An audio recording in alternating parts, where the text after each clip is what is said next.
Hi, welcome to What's Happening. Here are the top 5 stories.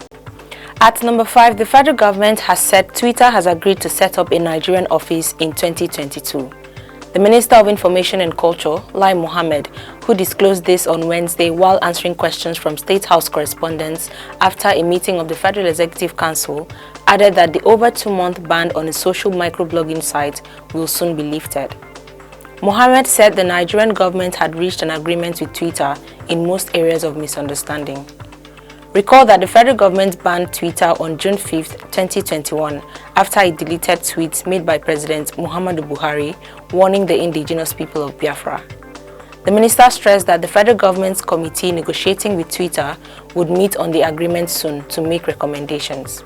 At number 4, 31 lawyers from northern Nigeria have volunteered to render free legal services to the former commander of the Inspector General of Police Intelligence Response Team, Abba Kyari, who has been indicted by the FBI in Hush Puppy's fraud case. Kyari is facing allegations of corruption leveled against him by the Federal Bureau of Investigation in the United States, a development that led to his suspension by the Nigeria Police Force.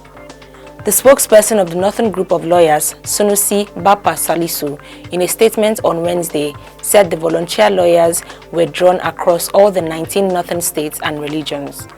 Salisu said the lawyers volunteered to render free legal services for the preservation of Kyari's fundamental rights that might be potentially jeopardized by his alleged indictment by a court in the United States of America. At number 3, as states across the country struggle to curb the spread of the COVID-19 Delta variant, 790 new cases were reported on Wednesday. The Nigeria Center for Disease Control disclosed this via its verified website on Thursday morning. The recent figure is now the highest daily figure recorded in the country in 6 months. Of the 790 cases, Lagos State reported 574, while Rivers reported 83. Only one new death was recorded on Wednesday, bringing the nation's fatality toll to 2,195. At number 2, the federal government has announced plans to concession 4 major international airports in the country.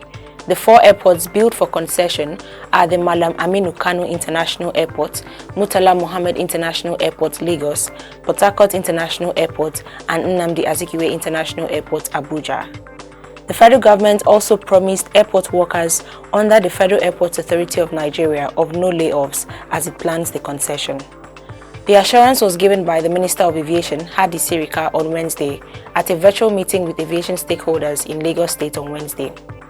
Sirika said rather than aviation workers losing their jobs, more workers would be engaged as most of the airports were already understaffed.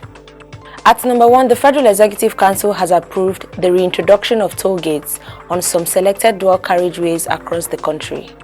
This was announced by the Minister of Works and Housing, Babatunde Fashola, while briefing State House correspondents after the Federal Executive Council meeting, presided over by Vice President Yemi Osibanjo on Wednesday. The federal government, however, exempted diplomatic, military and paramilitary vehicles, tricycles and motorcycles from the scheme. Recall that the Olusegun Obasanjo's administration had dismantled all toll plazas on federal roads across the country in 2003.